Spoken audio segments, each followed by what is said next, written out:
Process ક્યાંથી ચાલુ થાય કોઈ પણ આ બેવરેજીસ પ્રોડક્ટ બનાવવાની? હા, એ તમને હમણાં જણાવું. જી આકાશભાઈ, પહેલા તો અમારે શુગર આવે. હા હા. શુગરને ડમ્પ કરીએ. શુગરને ફિલ્ટરેશન માટે 9 સ્ટેજ છે આમાં. 9 સ્ટેજ.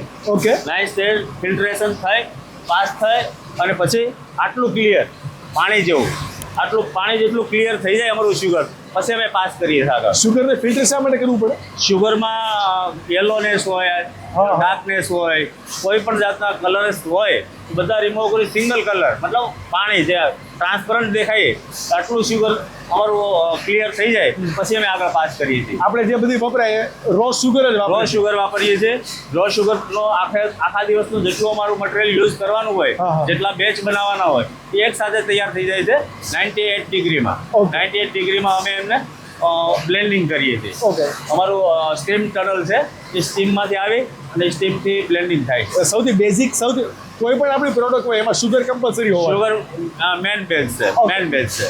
તો શુગર અમારો આખા દિવસનો જેટલા બેચ અહીંયા તૈયાર રેડી કરવાના છે એના માટે પહેલેથી જ અમે શુગરને ફિલ્ટરેશન કરી અને કમ્પ્લીટ કરી રાખીએ. પછી અમે આગળ જ્યારે પ્રોસેસ કરવાની થાય ત્યારે અહીં શુગર લઈએ છીએ. શુગરની સાથે અમારું આ જ્યુસ હોય છે, પલ્પ હોય છે. Real pulp. આ રિયલ પલ્પ હોય છે. જે આ રિયલ પલ્પને અહીંયાથી ડમ્પ કરીએ અને એને પછી આગળ બ્લેન્ડિંગ ટેન્કમાં જવા દઈએ. મતલબ આ પલ્પ તમે બનાવો કે પછી કોઈ પણ ફ્રૂટ સોર્સિંગ કરો, શું કરો? અમે જે સિઝનમાં ફ્રૂટ આવતું હોય એ સમયે અમે એને સ્ટોરેજમાં કોલ્ડ સ્ટોરેજ કરી રાખીએ. હા, કોલ્ડ સ્ટોરેજમાં. અમારે જ્યારે પ્રોડક્શન લેવાનું હોય, આજે અમારું મિલ્ક અનારનું ચાલે છે, પોમોગ્રેનેટનું, તો પોમોગ્રેનેટ ફ્રોઝન હોય એને સાંજે લાવી રાખીએ એટલે મલ્ટ થઈ જાય. જે નોર્મલ બરફ ઓગળી જાય. બરફ ઓગળી જાય. એ બરફ ઓગળ્યા પછી અમે આ ટેન્કમાં ડમ્પ કરી દીધો. આ જે જ્યુસ અમારું અહીંયા ડમ્પ કર્યું એને અહીં 2 ફિલ્ટર રાખેલા છે. કોઈ પણ અહીંયા માણસ કામ કરતો હોય એના કાંઈ પણ વસ્તુ હોય તો આ ફિલ્ટરેશન થઈ અને પછી આ ટેન્કમાં આવે છે. આ આખું ઓટોમેશન છે. કોઈ હાથ ક્યાંય ટચ થતો નથી, હ્યુમન ટચ નથી થતો આપણે ડ્રિંકમાં કોઈ જગ્યાએ. જે ડ્રમ આવે ડ્રમને બી આ રીતે નાખે છે એટલે કોઈ ટચ નથી થતું. અહીંયા અમારું જે 1200 લીટરનું ટેન્ક છે, 1200 લીટર પ્રમાણેનું બધા પેરામીટર ચેક થઈ જાય એક વખત, પછી એને હોમોજીનાઇઝર કરીને આગળ સ્ટોરેજ માટે જાય છે. એટલે અત્યાર સુધીમાં 2 ઇન્ગ્રીડિયન્ટ આવ્યા, શુગર અને રિયલ ફ્રૂટ. રિયલ ફ્રૂટ બે આવ્યા, બેને મિક્સ થાય. જ્યારે મિક્સ થઈ ગયા એના એસિડિટી, બ્રીથ, એ બધા પીએચ બધા મેન્ટેન હોય ને જે ક્વોલિટી માટે એ ઓકે છે, પછી એને આગળ પાસ કરવાનું. એક્ઝેક્ટલી કેટલા પીએચ રાખવાનું હોય? મતલબ એક્ઝેક્ટલી 7 પીએચ નીચે હોય. 7 પીએચ નીચે રાખવાનું. એનાથી ઉપર કે એનાથી નીચે રાખીએ તો અમારા ટેસ્ટમાં જે ચેન્જીસ આવે એ આવી જતા હોય. ઓકે. તો આ મશીન શું કામ કરે એક્ઝેક્ટ?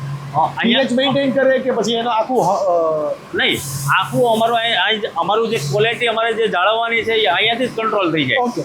એ અમારો અહીંયા લેબ છે ઇન હાઉસ. એ લેબમાં જાય અને એનું ચેકઆઉટ થાય. ચેક કરીને પછી એને પાસ કરે આગળ. ત્યાં સુધી અહીંયા ઊભું રહી જાય.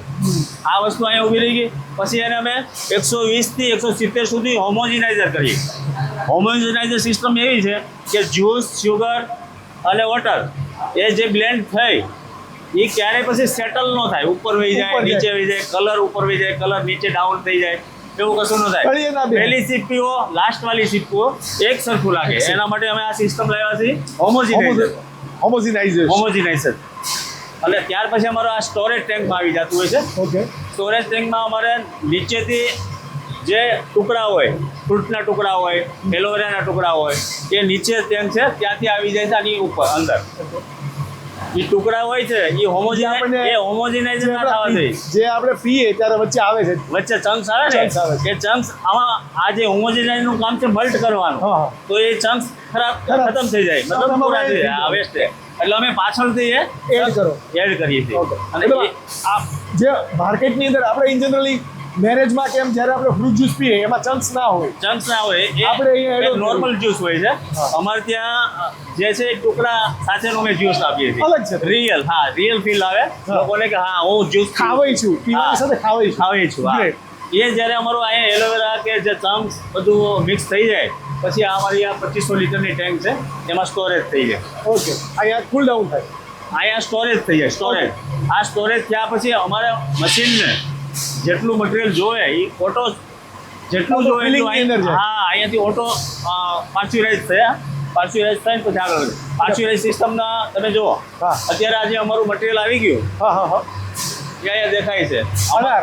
આમાંથી અહીંયા પાસ થાય છે, ઓકે જે અમારો ફ્લેવર છે. હવે એને પાસ્ચ્યુરાઇઝ 15 સેકન્ડ પાસ્ચ્યુરાઇઝ થશે આમાં. ઓકે 15 સેકન્ડ 92 ડિગ્રીમાં.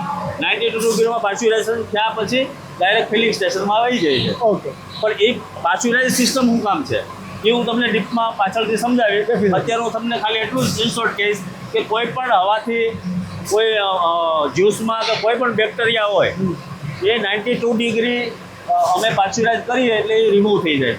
પછી કશી જગ્યાએ એને હવા નથી લાગતી, ડાયરેક્ટ ફિલ થાય છે અમારા સ્ટેશન. ઇન જનરલી આપણે જોતા હોય કે બધા લોકો પ્રિઝર્વેટિવ્સ ને આ બધું વસ્તુ આમાં એડ એડ કરે કરતા હોય છે.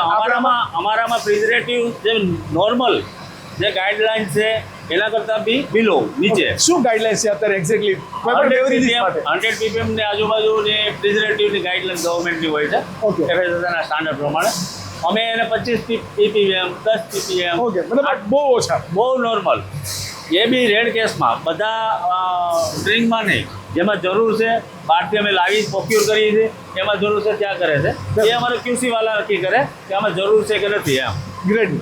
એટલે અમારા પાસ્ચ્યુરાઇઝ સિસ્ટમથી અમારી જે લાઈફ છે એ થોડી એ expand રહે. Shelf life ક્યાંથી વધે? 6 મહિનાની આપે છે તો અમે આમાં 9 મહિનાની આપીએ છીએ. એ પાસ્ચ્યુરાઇઝેશન પેસ્ચ્યુરાઇઝની પ્રોસેસથી થાય. હા, પાસ્ચ્યુરાઇઝ સિસ્ટમથી થાય. ઘણા બધા લોકો એવા હોય કે એમાં કહેવાય ને કે થ્રુ આઉટ ધ બેચ બધી વખતે બેચનો કલર મેચ ના થતા હોય તો ત્યારે એની અંદર આર્ટિફિશિયલ કલર એડ કરે. કલર આવે, આપણે નેચરલ કલર આવે, આપણે આર્ટિફિશિયલ કલર આવે. જો નેચરલ પ્રોડક્ટ બનાવવા માટે પણ તમારે સોર્સ તો બહારથી જે ફ્રૂટ જ્યુસ લાવવો પડે. હા. હરેક વખતે બેચ વાઇઝ એના અલગ અલગ Colour કલર આવવાના. બેચ આવતા હોય તો એને બેચ કરવા માટે એમાં કલર બી યુઝ કરવો પડે. પણ એ નોર્મલ હોય છે, બહુ નોર્મલ હોય. રેડ કેસમાં જ્યારે જરૂર પડે ત્યારે જ યુઝ ત્યારે. કરવાનું, બાકી યુઝ કરવાનું કારણ કે શરીરને નથી. નુકસાન કરી શકે. શરીરને હાર્મફુલ છે. એટલે કલરની માત્રા બી ગવર્મેન્ટે નક્કી કરેલી છે 100 ppm 80 ppm. તો અમે એ બહુ નોર્મલ 10 ppm 8 ppm 2 ppm આટલે સુધી યુઝ કરતા હોય છે એમ. ડેફિનેટલી. આ પેસ્ચ્યુરાઇઝ થયું પછીની પ્રોસેસ આખી ફિલિંગ. પાસ્ચ્યુરાઇઝ પછી અમારો કુલિંગ ટાવર છે ઉપર. Okay. ત્યાં 92 ડિગ્રીનું જે ફિલિંગ થાય છે ગરમ હોય, એને 20 ઉકળતું. ડિગ્રી ડાઉન કરીએ. Okay. 20 ડિગ્રી ડાઉન કરી 70 ડિગ્રી અમારું ફિલિંગ થાય. ફિલિંગ થાય. પાસ્ચ્યુરાઇઝ સિસ્ટમમાં 92 ડિગ્રીમાં જે 15 સેકન્ડ અમારું જે લિક્વિડ Process જે થાય. જ્યુસ હોય પ્રોસેસ થાય એ 92 ડિગ્રી અહીંયા હોય છે. 92 ડિગ્રી ઉપર જાય તો અલાર્મ વાગે અને 92 ડિગ્રી નીચે ડાઉન થાય તો પણ અલાર્મ વાગે. ઓકે આ બધું આ full ઓટો ઉપર છે થાય. સિસ્ટમ. અલાર્મ વાગે એટલે ઓટોમેટિક લિક્વિડ લેવાનું બંધ કરી દે અને આપવાનું પણ બંધ કરી દે. ઓકે એટલે અહીંયા ઓટોમેશન ઉપર જ ચાલે. હા, કોઈ માણસ છે નથી તો પણ એ એનું કામ કરે કરે છે. છે. અમારે ત્યાં પૂરી ટીમ છે એન્જિનિયરોને, એ બી કન્ટિન્યુ કલાકે આનું ઇન્સ્પેક્શન કરે છે. Okay get it. પછી આપણે અહીંયાથી જે 92 ડિગ્રીનું આપણું જે જ્યુસ છે પ્રોસેસ કરેલું એને 20 ડિગ્રી ડાઉન કરી કુલિંગ ટાવર દ્વારા હા હા અને એને અમે ફિલિંગ સ્ટેશને લઈ જઈએ છીએ. Okay. ફિલિંગ સ્ટેશન આવો હું તમને ફિલિંગ સ્ટેશન બતાવું. પહેલાં અમારી આ બોટલ હોય છે, હા હા. જે બોટલ અમે પોતે જ બ્લોઈંગ કરીએ છીએ, પેટ બોટલ તમે જ બનાવો. પોતે જ બનાવીએ છીએ. Okay. અને એ હાઇજેનિક કન્ડિશનમાં રહે એના માટે એની થેલી પેક બી કરાવીએ છીએ હા કે એમાં કંઈ ડસ્ટ બસ્ટ ના જાય. Okay.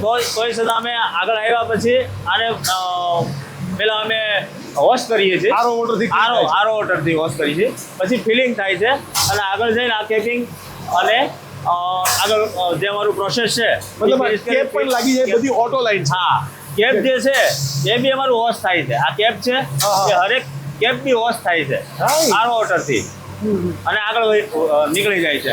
આ જે અમારું લિક્વિડ છે તમને કીધું ને 70 ડિગ્રી હા એટલે ગરમ છે ગરમ છે. હા બટ પ્લાસ્ટિકની અંદર 70 ડિગ્રી ગરમ કરવું ઇઝ ધેટ ગુડ?